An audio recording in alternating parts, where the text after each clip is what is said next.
When I got my first journal. I didn't even realize what I was doing. I just knew that I was writing my feelings down, writing my emotions down. I sometimes didn't exactly have the words, and even oftentimes I don't have the words to speak at a particular moment.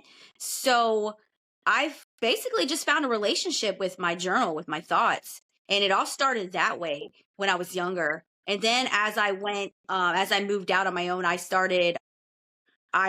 was on my own by the time I was 19 years old, 5 days after high school.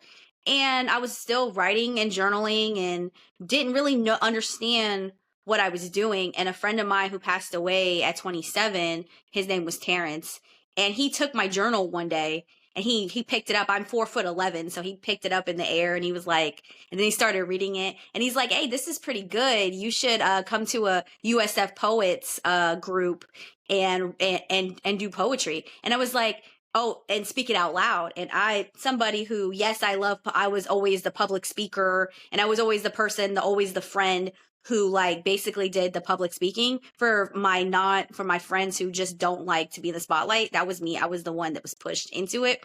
But the thought of reading my thoughts out loud really scared me. But it was a moment in time that has changed my life. So we went out there and the first thing I did, I signed the open mic list and I was like, what's my name? So I put a poem and they made fun of me because I said a poem. I didn't realize that my name, have a name. And that's kind of sort of where Gypsy came from.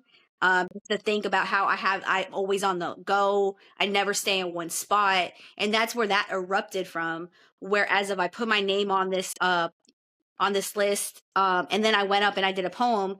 And a friend of mine, one of my best friends today, I saw her do poetry for the first time. And that's when I got introduced to spoken word. And from there, I was inspired. So I went every Thursday for like 3-4 years. So that's what really turned me in and transitioned me into the person that hid my thoughts in a notebook to really turning my things into work of art that became performance pieces. I love that. I love the breakdown and how everything just came about.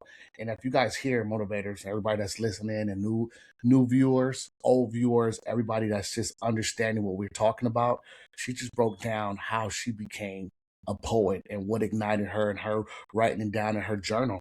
And if you don't have your highlighters and pens ready, you should have them. You should highlight that because that's what triggered her to figure out that okay, this is what I want to do. So let's get into it. Let's get into it.